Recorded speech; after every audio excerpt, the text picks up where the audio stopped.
Bonjour à tous, j'espère que vous allez bien. On se retrouve aujourd'hui dans cette vidéo pour la suite du chapitre 2. Donc la dernière chose dont on a parlé dans la vidéo précédente est le principe de Kerckhoff. Donc commençons par un petit rappel avant d'entrer dans les détails de cette partie. Donc c'est juste question de se rappeler du vocabulaire, vu qu'on a vu pas mal de notions dans la dernière vidéo. Alors la cryptologie, c'est la science du secret. Elle se compose de deux disciplines. Donc on a la cryptographie et la cryptanalyse.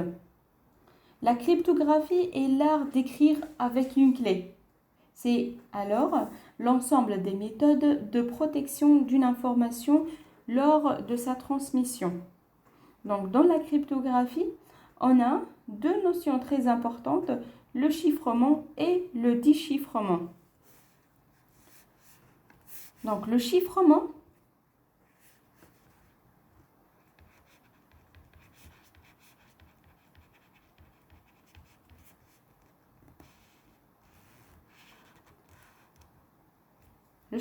c'est la transformation d'un texte clair en un texte chiffré en utilisant une clé de chiffrement. Donc, il reçoit en entrée un texte clair avec une clé de chiffrement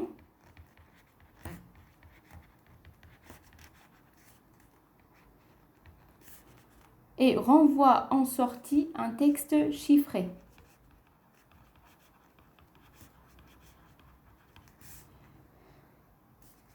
Or, le déchiffrement, donc c'est la fonction inverse du chiffrement, c'est-à-dire c'est la transformation d'un texte chiffré en un texte clair à l'aide d'une clé de déchiffrement.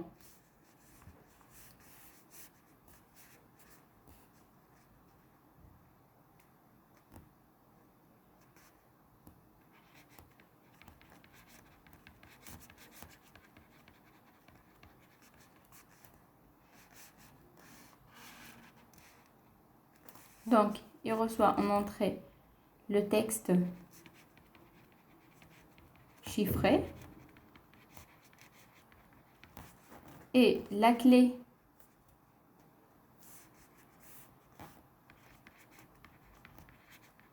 de déchiffrement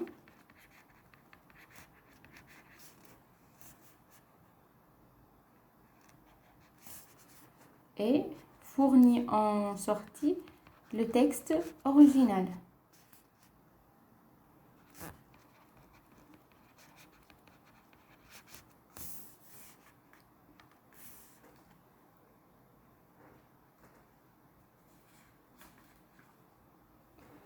Alors, l'ensemble d'algorithmes de chiffrement et de déchiffrement avec les clés, c'est-à-dire les crypto variables, donne le cryptosystème ou compose le cryptosystème, c'est-à-dire le chiffre.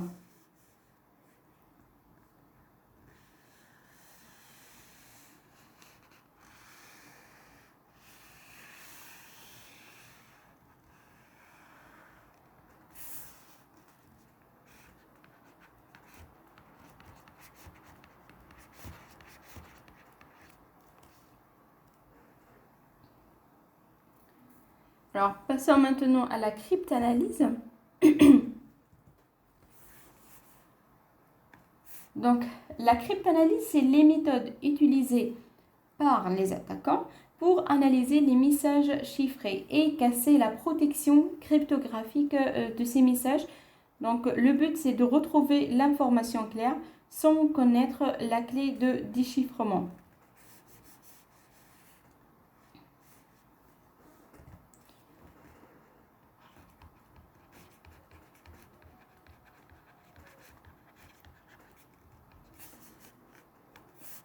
Donc, c'est-à-dire, c'est le fait de décrypter les messages.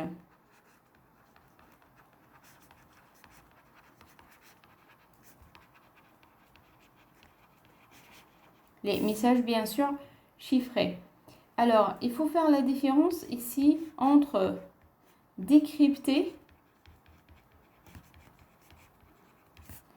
et déchiffrer.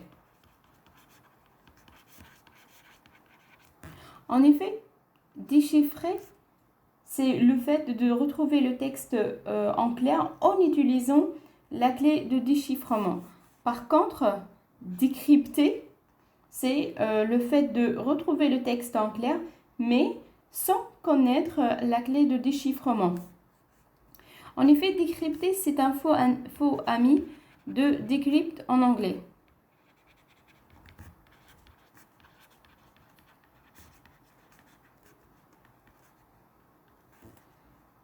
Parce que decrypt en anglais veut dire déchiffrer. Par contre, donc décrypter, il est donc différent de déchiffrer. Il faut savoir qu'il existe deux types de cryptographie. Donc, on a le cryptage symétrique et le cryptage asymétrique. Donc, le cryptage, dans le cryptage symétrique ou à clé privée, donc les clés de chiffrement et de déchiffrement sont secrètes et peuvent se déduire l'une de l'autre. Or, donc la cryptographie asymétrique ou à clé publique, on a la clé de chiffrement est publique. Par contre, celle de déchiffrement reste secrète. Donc ici, l'avantage, c'est impossible de trouver la clé privée à partir de la clé publique. Donc finalement, on a vu aussi le principe de Kerckhoff, qui est le fait que la sécurité d'un chiffre ne doit reposer que sur la clé, c'est-à-dire l'ennemi peut avoir connaissance du système de chiffrement, mais pas la clé secrète. Alors maintenant, on va voir quelques méthodes de chiffrement. Donc le premier chiffre, c'est le CETAL qui a été inventé par les Assyriens en 600 avant Jésus-Christ. Donc la méthode de chiffrement consiste à enrouler une bande de papyrus sur un cylindre appelé CETAL et d'écrire le message ou le texte longitudinalement sur la bandelette, ainsi enroulé. Donc le message déroulé n'est plus compréhensible. Alors maintenant, c'est quoi comment on fait pour déchiffrer? Alors il faut enrouler le papyrus sur un CETAL, mais en respectant le même diamètre, bien sûr, pour retrouver le message original. Alors la question qui se pose ici, c'est est-ce que cette méthode est symétrique ou asymétrique?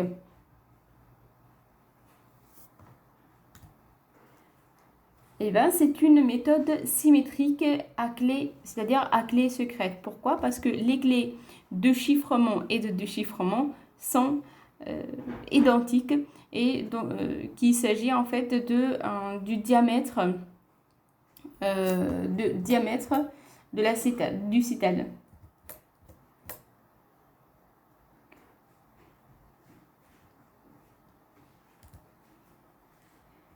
Alors maintenant, comment un attaquant peut-il décrypter le message? Alors c'est simple, il faut juste essayer des cylindres de diamètre différents jusqu'à aboutir à un message clair.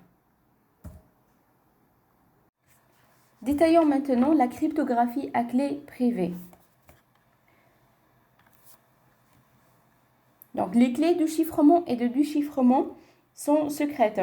Ce type de cryptographie présente un inconvénient majeur qui est donc le fait que l'échange des clés préalablement à toute communication, ce qui nécessite des moyens de transmission sécurisés, d'où la difficulté de garantir la confidentialité d'une clé.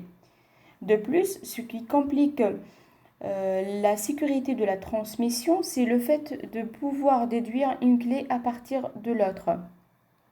L'avantage de cette cryptographie, c'est la simplicité donc la rapidité des calculs.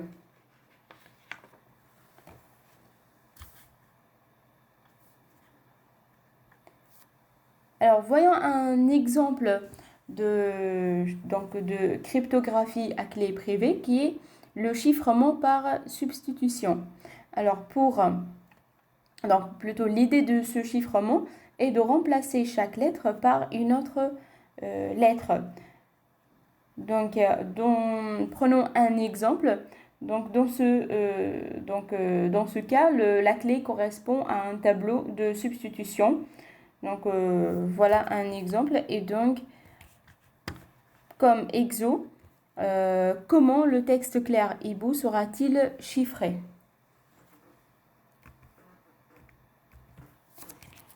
Alors, ici, on a le texte à chiffrer, c'est plutôt un mot. Donc,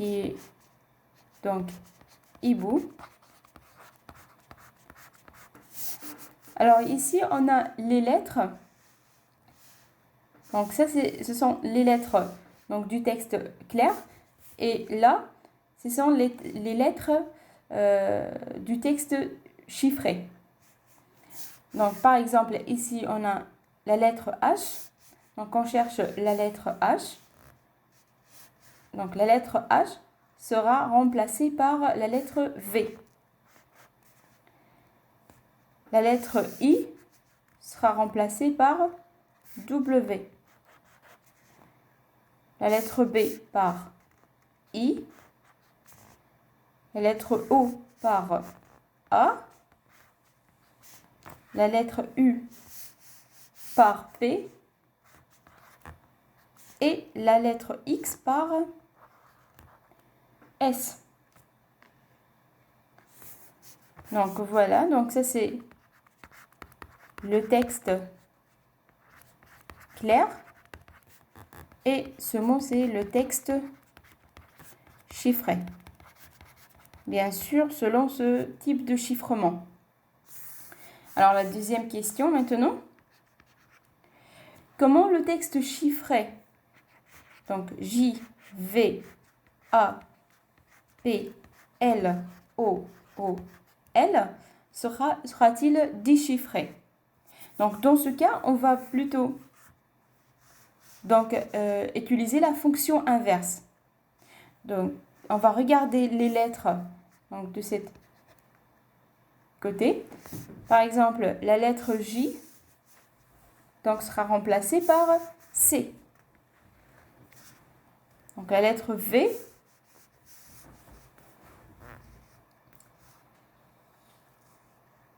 alors cherchons la lettre V. Donc la lettre V par H. La lettre A par O. Donc la lettre P par U. La lettre L par E. La lettre O par T.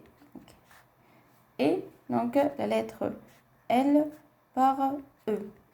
Donc ce texte chiffré sera déchiffré donc par le mot chouette.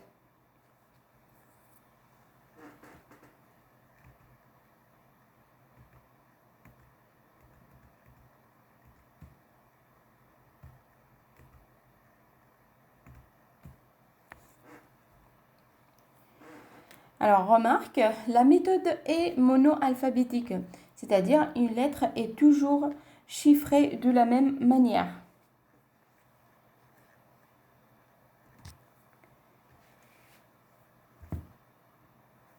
Donc, la clé dans cette méthode est une permutation de 26 éléments. Il y a donc factoriel 26 clés possibles, soit 4 fois 10 puissance 26, ce qui rend l'attaque par force brute impossible à réaliser, bien sûr sans moyen informatique. En effet, la question qui se pose ici, c'est qu'est-ce que c'est l'attaque par force brute? En effet, l'attaque par force brute consiste à tester toutes les clés possibles jusqu'à aboutir à un message compréhensible. Donc cette attaque est possible lorsque les valeurs donc pour une clé est limitée, ou donc on peut dire lorsque la taille de l'espace de clé est petite, c'est-à-dire l'ensemble des valeurs possibles de la clé est donc, comme je viens de le dire, limité. Or, dans cette méthode de cryptage, il est impossible d'essayer 4 fois 10 puissance 26 clés. Par contre, ce système de cryptographie peut être cassé par analyse fréquentielle. Alors, l'analyse fréquentielle est une méthode de cryptanalyse, c'est-à-dire une méthode d'attaque des systèmes de chiffrement. Donc, elle permet de casser le chiffrement par substitution. Donc, le principe de cette méthode est basé sur le fait que certaines lettres ou combinaisons de lettres apparaissent plus souvent que d'autres. Par exemple, la lettre E, donc en français, donc en langue française, est la lettre la plus fréquente avec un pourcentage de 15,8, alors que la lettre W est le moins courant. Alors, l'idée, c'est qu'en comptant le nombre d'apparitions, c'est-à-dire le nombre d'occurrences de chaque lettre dans le message chiffré, on pourra déduire quelles lettres sont les plus fréquentes et lesquelles sont les moins fréquentes.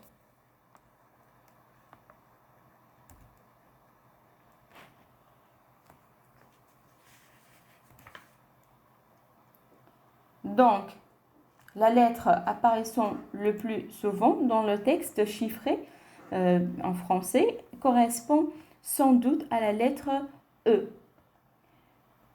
Cependant, l'analyse fréquentielle n'est possible que dans des conditions bien précises. C'est le fait que le texte chiffré est suffisamment long et que la méthode de chiffrement doit conserver la répartition de fréquences. Donc voilà, donc dans cette figure, on voit les fréquences des lettres dans différentes langues. Donc ici, on a en anglais, en espagnol, en allemand et en français. Donc vous pouvez remarquer que donc en langue française, on a donc la lettre E, donc, et c'est la lettre qui apparaît le plus. Et on a par exemple la lettre W, donc en français, c'est donc la lettre qui apparaît le moins.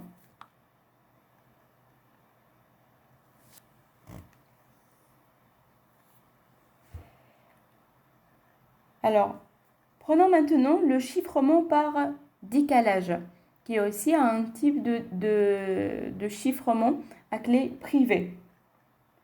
En effet, ce type de chiffrement consiste à décaler chaque lettre d'un texte par la lettre de l'alphabet située à une distance fixée.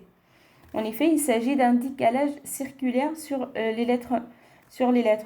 Donc, mathématiquement parlant, il s'agit d'une relation de congruence modulo 26. Et puisque c'est toujours plus facile de manipuler des nombres que des lettres, donc on pourra associer à chacune des 26 lettres de A à Z un nombre de 0 à 26. C'est-à-dire, nous définissons donc une fonction f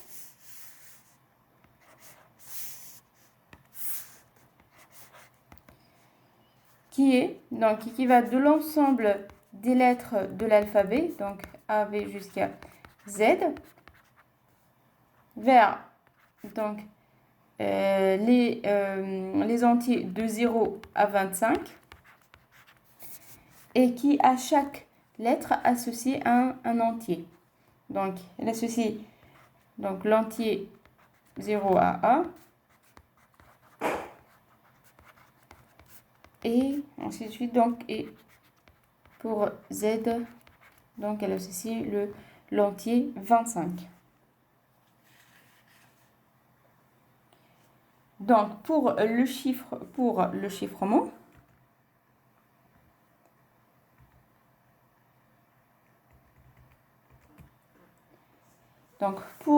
chiffrement, la formule mathématique, c'est E de n de x qui est égal à x plus n mode 26. Sachant que x est l'emplacement de la lettre chiffrée dans l'alphabet, n est la distance de décalage. Et pour les déchiffrements, donc c'est aussi un décalage, mais en soustrayant la clé. C'est-à-dire, donc d n de x égale x moins n mode 26. Donc, dans ce cas, x est l'emplacement de la lettre chiffrée. Donc, un exemple très connu de ce chiffrement par décalage, c'est le ROT 13. Donc, on va le voir après avec un peu de détail. Le chiffre de César est un exemple très connu de ce type de chiffrement. En effet, la cryptologie est utilisée depuis l'Antiquité, principalement dans le domaine militaire. Donc, c'est dans le but d'éviter que les informations ne tombent dans les mains de l'ennemi. Par exemple, les informations concernant les plans d'attaque. Donc, le chiffre de César est la plus célèbre méthode de chiffrement. Il a été utilisé par Jules César. Donc, le chiffre de César consiste à faire un décalage de n égale à 3. Donc, la distance de décalage n est égale à 3. Par exemple, la lettre A sera remplacée par D. La lettre B sera remplacée par E. Ainsi de suite. Et donc, la lettre Z sera remplacée par C.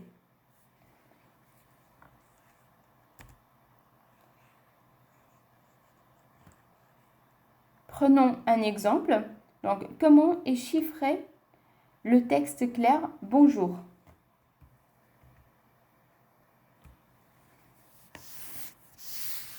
Donc,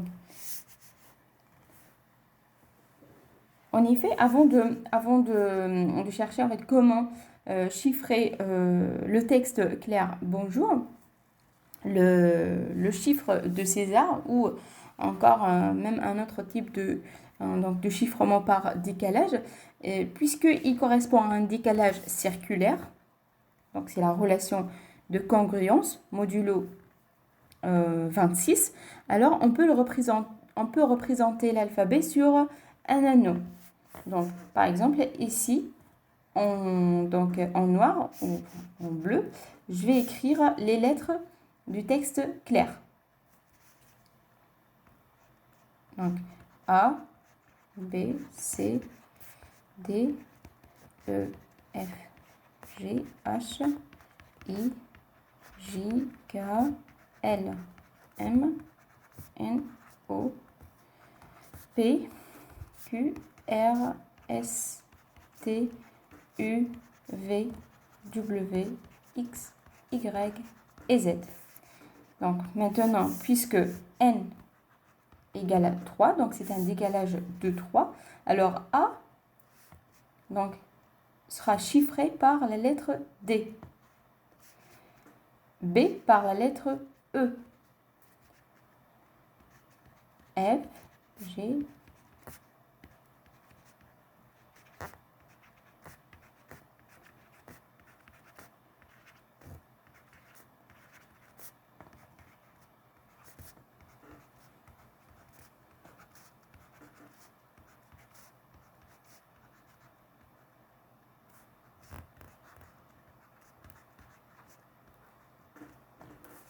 voilà, et donc Z sera remplacé par C. Donc là, je vais juste... Donc ça, c'est pour l'alphabet chiffré.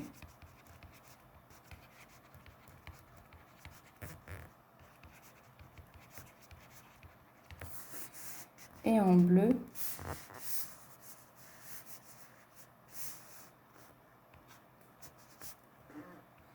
on a l'alphabet.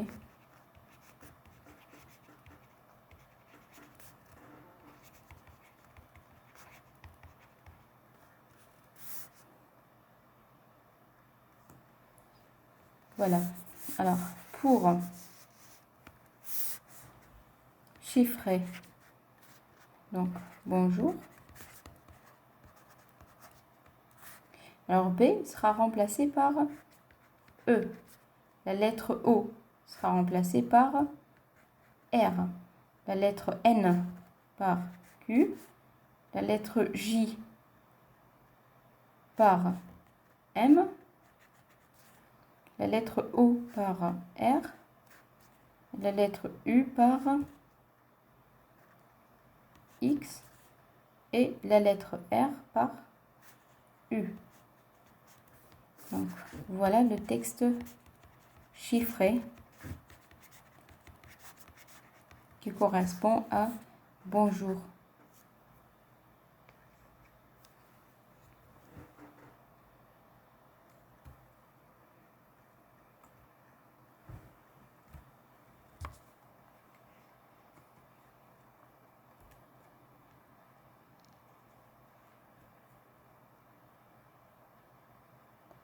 Donc, le chiffre de César, il y a aussi une méthode monoalphabétique, c'est-à-dire une lettre est toujours chiffrée de la même manière.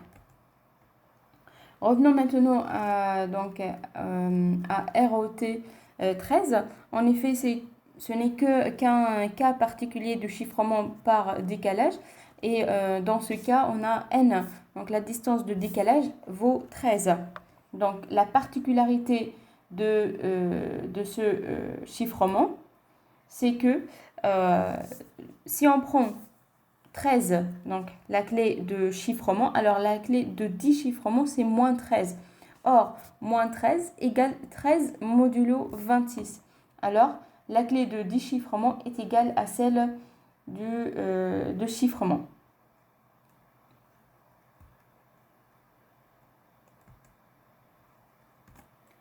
Alors maintenant, comment peut-on attaquer ce chiffrement? C'est très facile. En effet, la clé a seulement 26 valeurs possibles, donc 25 valeurs possibles, puisqu'on a n, pour n égale à 0, on ne change pas le texte. Donc en essayant toutes les valeurs possibles de la clé, un adversaire pourra trouver la clé parmi les 26 qui permettent d'avoir un message clair et compréhensible. Et donc comme ça, il aura obtenu et le texte clair et la valeur de la clé.